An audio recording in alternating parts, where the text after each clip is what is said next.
Rehoboth New Life Assembly presents Voice of Victory.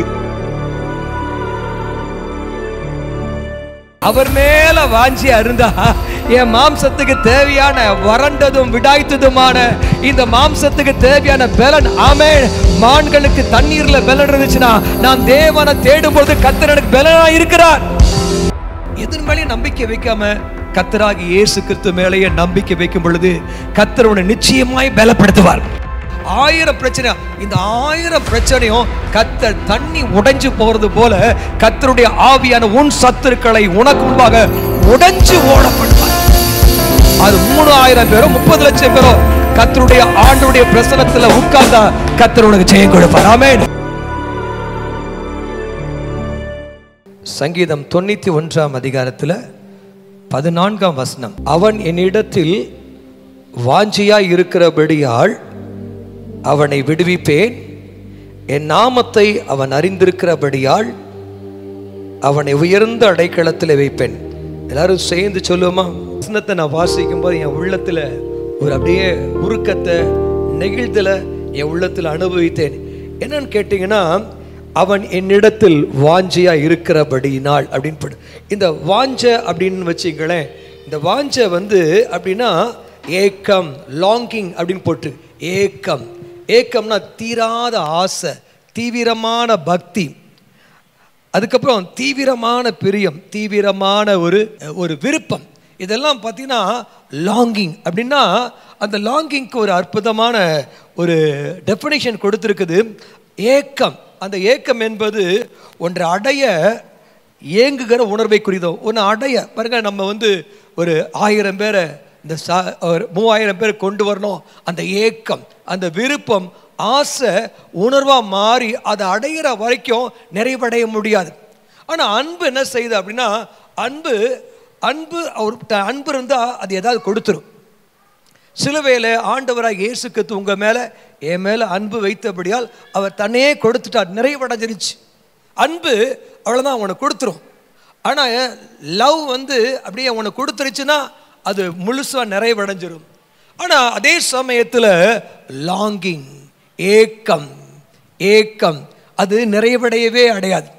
அது நிறைவடைய. வேதத்தில் ஒரு அருமையான சம்பவம், சங்கீதம் 42ஆம் சங்கீதத்தில் 1ஆம் வசனம் நினைக்கிறேன், மானானது நீரோடையை வாஞ்சித்து கதறுவது போல என் ஆத்துமா, எல்லாம் வாசிங்க, மானானது நீரோடைகளை வாஞ்சித்து கதறுவது போல தேவனே என் ஆத்துமா உண்மையே வாஞ்சிக்கிறது. இந்த வசனம் கவனமாக கேளுங்க. இந்த மான்களுக்கு தாகமாக இருந்துச்சுன்னா அது டேஞ்சரஸ். தண்ணீர் ஒரு எனர்ஜி. நல்லா கவனிங்க, தண்ணீர் எனர்ஜி. அந்த தண்ணியை அந்த எனர்ஜியை மட்டும் அதுட்டு இல்லாட்டினா, தண்ணியை குடிக்காட்டினா மானை வேட்டையாடுறதுக்கு அந்த காட்டுக்குள்ள எல்லா எதிரிகள் ஜாஸ்தி. மான் கறியை வேட்டையாடுறதுக்கு எல்லா மிருகங்களுக்கும் ஆசை, விருப்பமாக இருக்கும். இந்த மான் மட்டும் தனக்கு எனர்ஜி இல்லாட்டுன்னு வச்சுங்களேன், அது ஆபத்தில் மாட்டிக்கும், சிக்கிக்கும், அவ்வளோதான். அதுக்கு அந்த தண்ணி இல்லாட்டினா, அந்த எனர்ஜி இல்லாட்டினா அதுக்கு மரணம் தான். மரணத்தை தவிர வேற எதுவுமே கிடையாது. ஆகையால் இந்த மான் என்ன செய்யும் கேட்டீங்கன்னா, அது உடம்புல எனர்ஜி குறையும் பொழுது அதுக்குள்ள ஒரு தாகம் வரும். அது எப்படியாவது தண்ணியை பார்த்து தண்ணியை குடிக்கணுன்ற வாஞ்சி வரும். நாய் என்ன செய்யும், தாகமாக இருக்கும், நாக்கை தொங்க போட்டு அப்படியே அதன் முகம் இதெல்லாம் விகாரமாக இருக்கும். தாகமாக இருக்கும் பொழுது அதன் முகமே விகாரமாக இருக்கும். பட் மான் என்ன செய்யும், தனக்குள்ள தாகமாக இருக்கிற சமயத்தில் தன்னுடைய முகத்தில் என்ன செய்யாதான், எதையுமே காட்டிக்காதான். அது என்ன செய்யும், மூச்சை இழுத்து இது மூச்சை விடுது. தாகமாக இருக்கிற சமயத்தில் நான் என்ன செய்யும், அப்படியே அது மூச்சு விடுறத சத்தத்தை கேட்க முடியும். ஆனால் மான் என்ன செய்யாதான், அது தாகமாக இருக்கிற சமயத்தில் அது மூச்சை விடுற சத்தமே கேட்காதான், அப்படி காற்று அப்படி இறைச்சிக்கிட்டே இருக்குமா உள்ள.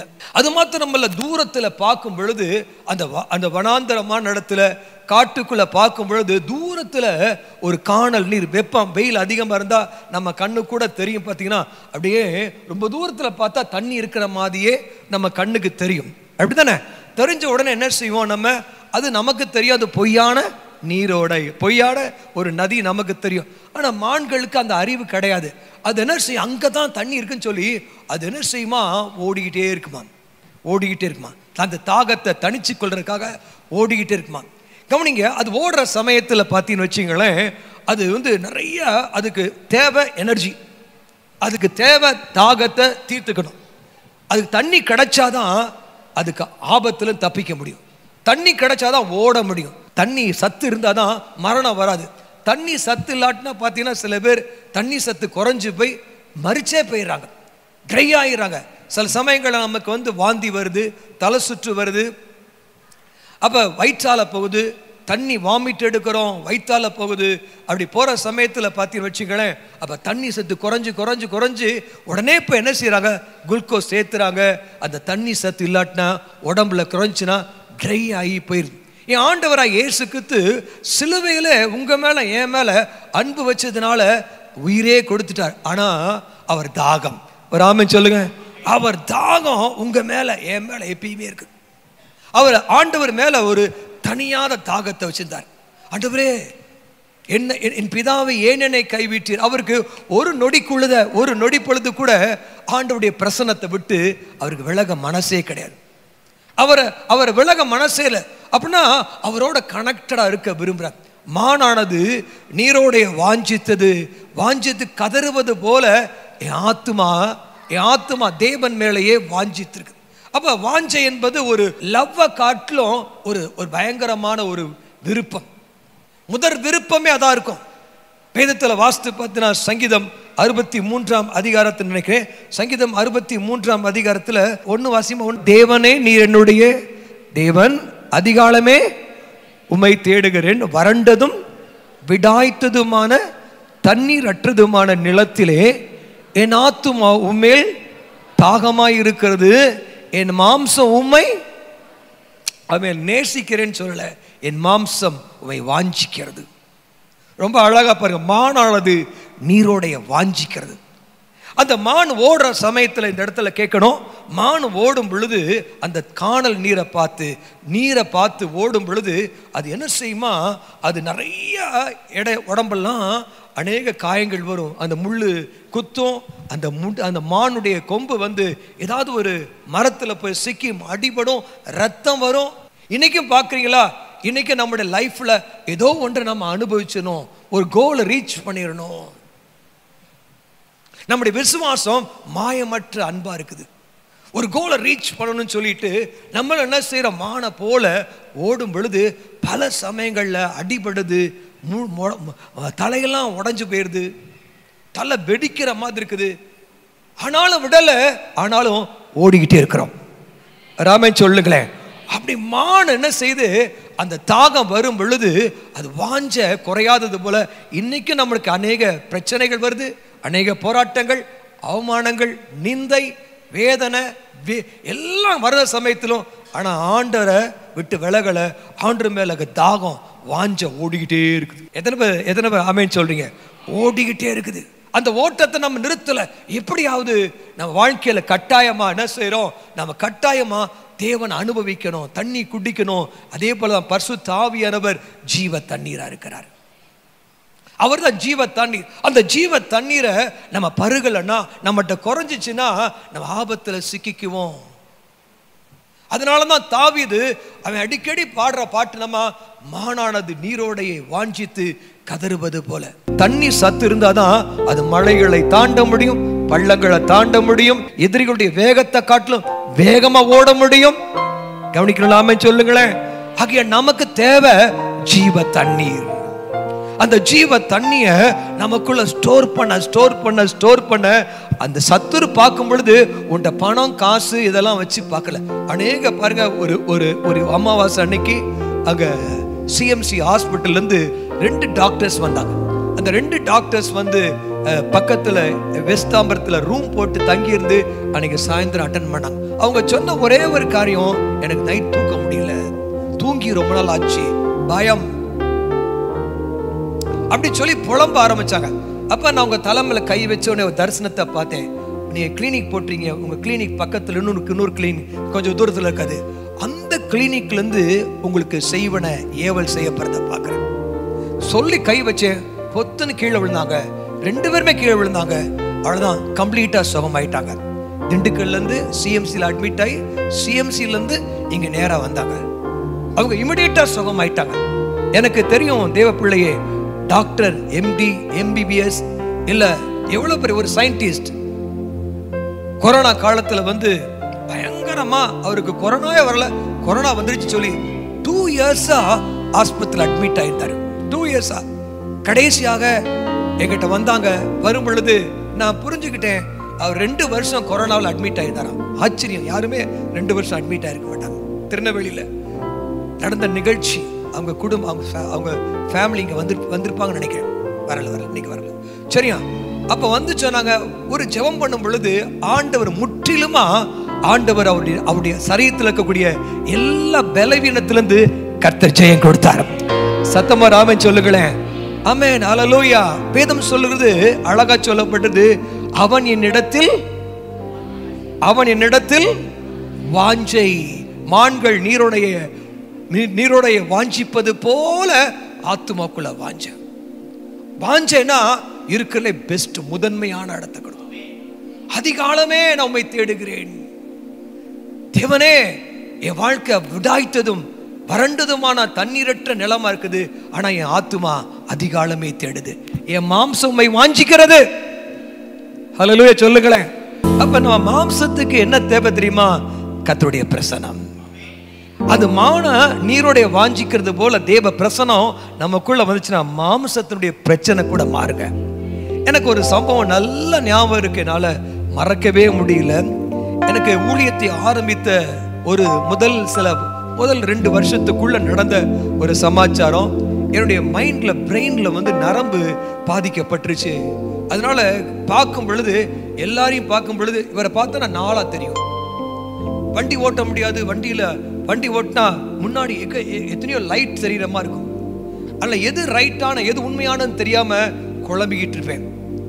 அதனால இருக்கலே பெஸ்ட் டாக்டரை போய், நம்பர் 1 டாக்டரை போய் பார்த்தோம். அவங்க சொன்னாங்க, இந்த வாழ்நாள் எல்லாம் இந்த மருந்தை நீங்க சாப்பிடணும் அப்படின்னு சொன்னாங்க. இதுதான் உங்களோட மைண்டை பாதிச்சிருச்சு, மூளையை பாதிச்சிருச்சு. வாழ்நாள் முழுசுமா அந்த மருந்தை நீங்க சாப்பிட்டுக்கிட்டே இருக்கணும் அப்படின்னு சொன்னாங்க. அப்ப நான் யோசித்தேன், இது வாழ்நாள் முழுமா அது ஒரு டேப்லெட் எடுத்தா அந்த ஒரு வேளைக்கே டேப்லெட்டு எத்தனையோ பணம் பயங்கரமா இருந்துச்சு. ஒரு வாரத்துக்கே எனக்கு ஒண்ணுமே சமாளிக்க முடியல, மருந்தை வாங்கி சமாளிக்க முடியல. அப்புறம் ஒரு முடிவு பண்ணேன், இந்த வசனம் சொல்லுச்சு, தேவனே நீர் என்னுடைய தேவன், அதிகாலமே உம்மை தேடுகிறேன். வறண்டு போயிருக்குதா, தண்ணீரற்ற என் உடதுல என் ஆத்மா உண்மையில வாஞ்சியா இருக்கும் பொழுது, தண்ணீரை தேடி மான் ஓடுறது போல நானும் உண்மையில, என் மாம்சம் உண்மையில வாஞ்சியா இருக்குது. அதிகாலமே தேட ஆரம்பிச்சேன். கத்தி வராம சொல்லுங்களேன், சத்தம் வராம சொல்லுங்களேன். அதிகாலமே தேட ஆரம்பிச்சேன்.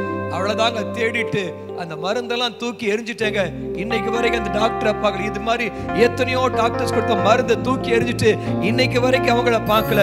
இன்றைக்கு வரைக்கும் நான் தேவனுடைய கிருபையால எனக்கு அந்த நரம்பு தளர்ச்சி வரவில்லை, எனக்கு பிரெயின்ல பிரச்சனை வரவுமே இல்லை. ஆமென் சொல்லுங்களேன், ஹல்லேலூயா சொல்லுங்களேன். நான் உங்களுக்கு சேலஞ்ச் பண்றேன், அவன் என்னிடத்தில் வாஞ்சியா இருக்கிறபடியால் நான் அவனை விடுவிப்பேன். ஹல்லேலூயா. உங்களுக்கு நான் அடிக்கடி சொல்லியிருக்கேன், கரெக்டா ஞாயிற்றுக்கிழமை சர்வீஸ் முடிச்ச உடனே தொண்டை எல்லாம் அப்படியே ரத்தமா மாறிடும். தொண்டையில பயங்கர பிரச்சனை இருந்துச்சு. அதுக்காக முடிஞ்ச உடனே 3 முறை ஆப்ரேஷன் பண்ணியாச்சு. ஆனா அதை வந்து செக்அப் பண்ணிக்கிட்டே இருக்கணும். எவ்ரி சண்டே முடிஞ்சதுக்கு அப்புறம் கரெக்டா மண்டே அவங்கள்ட்ட அப்பாயின்மெண்ட் கேட்டு அவங்கள்ட்ட போயிடுவேன். அந்த டாக்டரை பார்த்துருவேன். அந்த டாக்டரை பார்த்தா அந்த டாக்டரும் ஒன்றும் பெருசா செய்யாது. எனக்கு என்கிட்ட கேட்டு பழகிடுச்சு. சரியா? அதனால அதே மாத்திரை தான் எழுதி கொடுக்கும். ரொம்ப அந்த அம்மாவை நான் பார்க்காட்டினா எனக்கு தொண்டை வலி இருக்க மாதிரியே தோணும். அதனால அந்த அம்மா பார்க்க வேண்டியிருக்கும், மருந்து வாங்கணும். அது தொண்டை வலி இருக்கோ இல்லையோ பார்த்து அந்த அம்மா எழுதி கொடுக்குற ராசியான டாக்டர் சொல்லுவாங்க பார்த்தீங்களா. அதனால் இங்கேருந்து அது சேட்பட்டு போவேன்.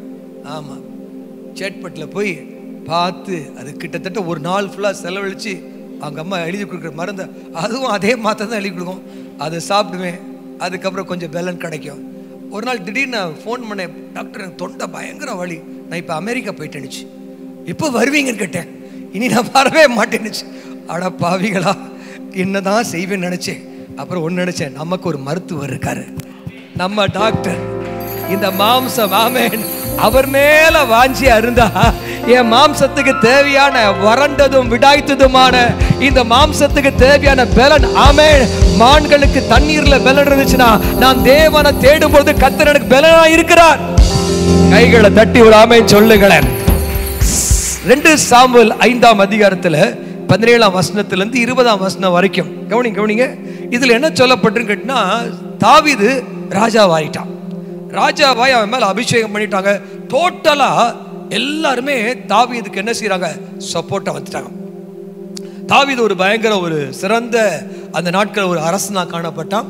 அந்த நாள்ல பார்த்தீங்கன்னா தாவீது இஸ்ரவேல் மேல் ராஜாவாயிட்டான் அப்படின்னு கேள்விப்பட்ட உடனே எதிரிகள் பெலிஸ்தியர் என்ன செய்தாங்க, தாவீதை தேடும்படி வந்தாங்க. தாவீதை தேடுறக்கா தாவீதை கொலை செய்ய வராங்க. அப்ப தாவீது என்ன நினைக்கிறான்னு கேட்டீங்கன்னா, தாவீது ஓ நம்ம தான் ராஜாவாயிட்டோம், எதிரிகள் வந்துட்டாங்க. காட்டுக்குள்ள இருக்கும் பொழுதும் அவன் தனியா இருக்கும் போதும் தேவனை தேடினான். ஹல்லேலூயா. இப்ப ராஜாவாயிட்டான். ராஜாவானதுக்கு அப்புறம் அவன் கையில எல்லா ராணுவம், எல்லா பணம், எல்லாம் இருக்குது. இப்ப எதிரிகள் வந்துட்டாங்க. இவன் இப்ப என்ன செஞ்சிட்டான், நமக்கு இவ்வளவுதான் நம்ம படம் இருக்குது. எதிரிகள் பட நம்ம 3000 பேர் இருக்கோம், அவன் 30,000 பேர் இருக்கிறான். நம்ம 3000 பேர் இருக்கோம், 30,000 பேர் இருக்கோம், அவன் 3 லட்சம் பேர் இருக்கிறான்.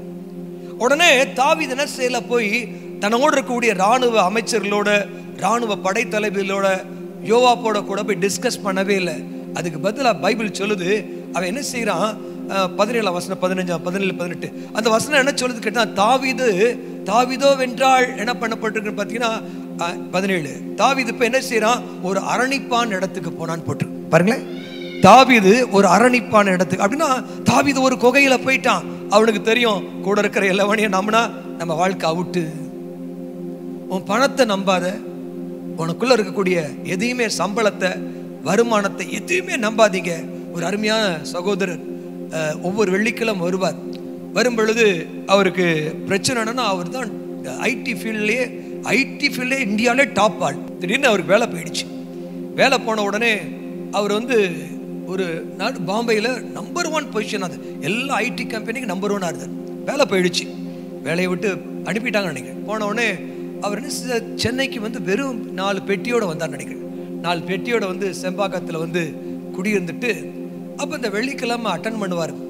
அட்டன் பண்ணும்போது நான் மேடையிலேருந்து நான் சொல்கிறேன், யாரோ ஒருத்தங்க உங்கள் கையை பிளேடுனால அறுத்துக்கிட்டே இருக்கீங்க, உங்கள் ரத்தம் கீழே வடிகிறத நான் பார்க்குறேன், உங்கள் இடத்துல ரத்தம் வடிகிறத பார்க்குறேன். அப்படிப்பட்டவங்க நீங்கள் கையை உயர்த்தினோடனே அவங்க கையை உயர்த்தினாங்க.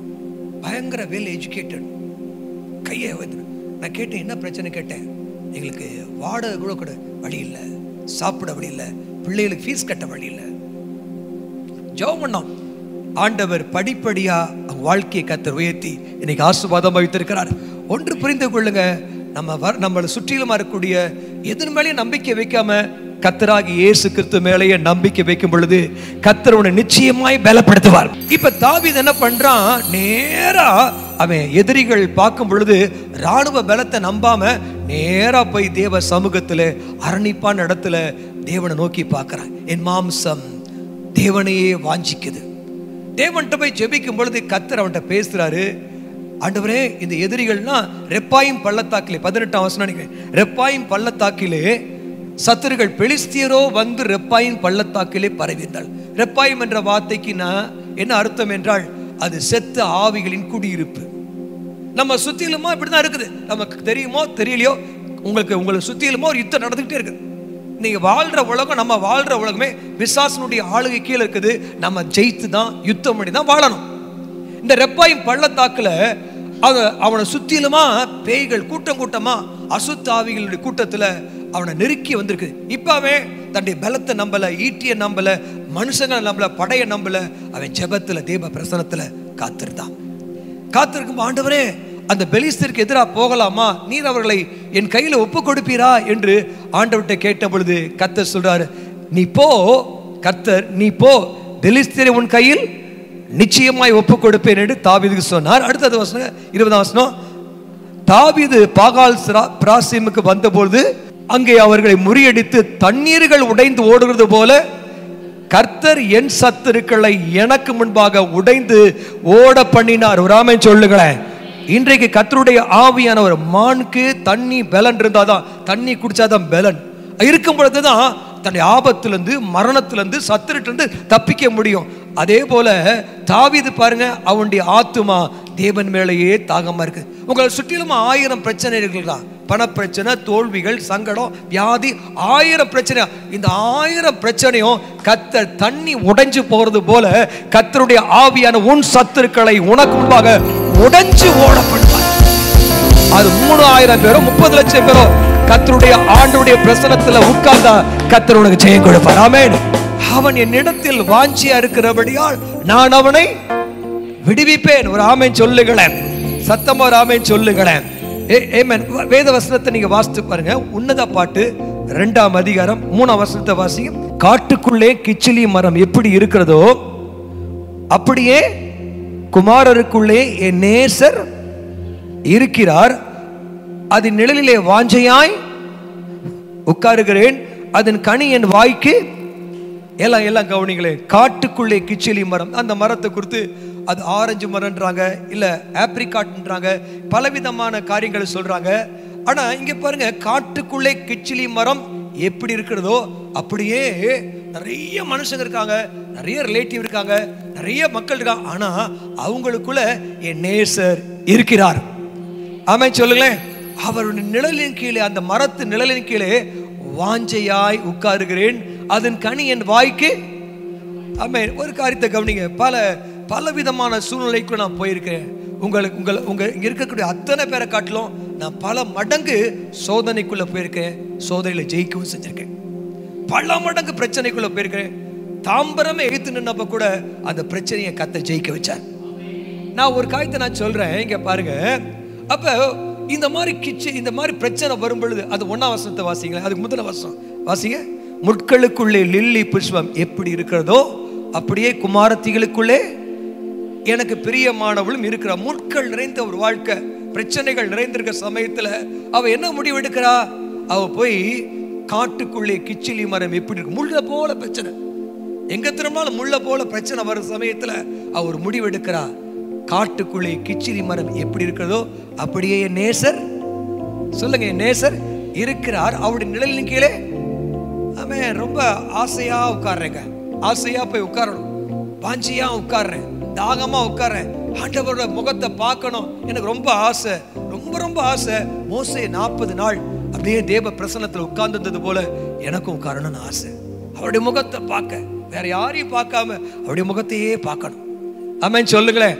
அப்ப போய் அவர் உட்கார சமயத்துல பாருங்க, நிழல்ல போய் வாஞ்சியா உட்கார்றேன். சும்மா ஏனோ தானே உட்காரக்கூடாது. ஒரு தாகமா, ஒரு பாசமா, தீராத ஒரு பாசமா, தீராத ஒரு பிரியத்தோட, விருப்பத்தோட, ஆசை. ஆமென் சொல்லுங்களேன். என்னை விட்டு எடுபடாத நல்ல பங்கு அமர்ந்து கொள்ள பாருங்க. அமருங்க. புயல் அடிக்குதா? அமருங்க. தேவ பிரசனத்தில் அமருங்க. உன்னை பத்தி குறை சொல்றாங்களா, தவறானதை பேசுறாங்க, கர்த்தருடைய பாதத்தில் அமருங்க. கர்த்தருடைய பாதத்தில் அமரும் பொழுது, வாஞ்சியா அமரும் பொழுது, பைபிள்ல சொல்லப்பட்டு அந்த வசனம் சொல்லப்பட்டிருக்கு, எடுத்து வாசிங்க. அவருடைய நிழலின் கீழே வாஞ்சியாய் உட்காருகிறேன். அந்த கனி வாசிங்க. அதன் கனி என் வாய்க்கு. அப்படின்னா என்ன அர்த்தம்? அந்த கிச்சிலி மரத்தினுடைய கனிகள் எல்லாம் பயங்கர உயரத்தில் இருக்கும். ரொம்ப கனிகள்லாம் கை கெட்டாத தூரத்தில் இருக்கும். அதை பார்க்காத, அது கிடைக்கல இது கிடைக்கலன்னு பார்க்காம நீ தேவ பிரசனத்துல தாகமா உட்கார ஆரம்பிங்க, வாஞ்சியா உட்கார ஆரம்பிங்க, தீவிரமா உட்கார ஆரம்பிங்க, ஆசையா உட்கார ஆரம்பிங்க, பாசமா உட்கார ஆரம்பிங்க. ஆமென் சொல்லுங்களேன். உட்கார்ந்து தேவ சமூகத்தில் அவரோட கூட பாடி ஆராதனை பண்ணி அவரை துதிக்க ஆரம்பிக்கும் பொழுது ஒன்று நடக்கும். எங்கேயோ இருக்கிற கனி உனக்கு தேவை, ஆனா கை நீட்டம் உள்ள, எட்டல, உதவி கிடைக்கல. பட் ஹோலி ஸ்பிரிட், ஆமென் சொல்லுங்களேன். பரிசுத்த ஆவியின் காற்று அடிக்கும் பொழுது பாளையம் முழுசுமாக அநேக காடைகள் விழுந்தது போல, அதே போலதான் உன் வீட்டு வாசல்ல நீ எதிர்பார்க்கிற கனி உன் கைக்கு கிடைக்கும், உன் வாய்க்கு வரும். அது அப்படியே அந்த கிளையானது காற்று அடிக்கும் பொழுது அப்படியே வளைஞ்சி உட்கார்ந்திருக்கிற வாய் கிட்ட வரும். நீ எட்டி பிடிப்ப, வாய் கிட்ட வரும், உன் வீட்டை சுற்றிலுமா வரும் வரும் வரும் வரும். ஆமென் சொல்லுங்களேன். கடைசியாக ஆமென், கர்த்தருடைய வார்த்தை, அவன் என்னிடத்தில் வாஞ்சியா இருக்கிறபடியால் நான் அவனை விடுவிப்பேன், அவன் என் நாமத்தை அறிந்திருக்கிறபடியால் நான் அவனை உயர்ந்த, எல்லாம் திரும்ப சொல்லுங்க, அவன் என்னிடத்தில். நான் இன்னைக்கு உங்கள்கிட்ட என்ன எதிர்பார்க்க தெரியுமா? ஒரு வாஞ்சை. இந்த வசனத்தை நான் தியானிக்கும் பொழுது நான் அழ ஆரம்பிச்சிட்டேன். வாஞ்சை, ஏக்கம், தாகம். அவன் என்னிடத்தில் வாஞ்சியா இருக்கிறபடியால் அவனை கட்டாயம் விடுவிப்பேன். இந்த இடத்துல இந்த வசனம் நடக்கும் நம்புறவங்க எத்தனை பேர் நம்புறீங்க? உங்களுக்கு நடக்க நம்புறவங்க எத்தனை பேர் நம்புறீங்க?